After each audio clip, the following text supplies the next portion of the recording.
Hello guys, update for today guys. So ganito na yung nangyari dito sa bilihan ng mga prutas guys. Sobrang dami ng tao guys. Yung asawa ko namimili naman ng bilog-bilog guys. Kaya ganito. Mas malala pa to bukas guys. Kasi bukas yun ang ng bagong taon.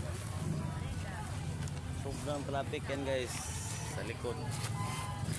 Ganito yun dito sa Reyes ngayon guys, yung sitwasyon dito sa Reyes, yung bilihan ng mga prutas guys dito ngayon. Hindi pa to maraming tao. Sabi ka na ng misis ko, sabi ko na mauna na tayo ngayon kasi pag bukas pa tayo magpunta wala na, kahirapan na. Dito nga yung galawan ng traffic sa likod, wala na. Ito ngayon, nandito na kami. Maaga pa. Maaga na tayo magpunta para maluwag pa. Kasi kapag bukas na tayo magbili, wala na. Nahirapan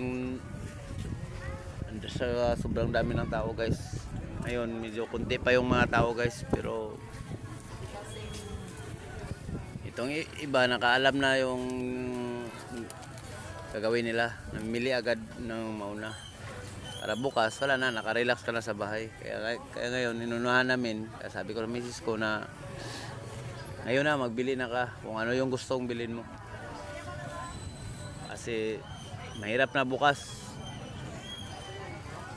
sa sobra dadagsain na to ng tao. Ito mga prutas yan lahat guys. Ayun daming namimili guys. Ayun.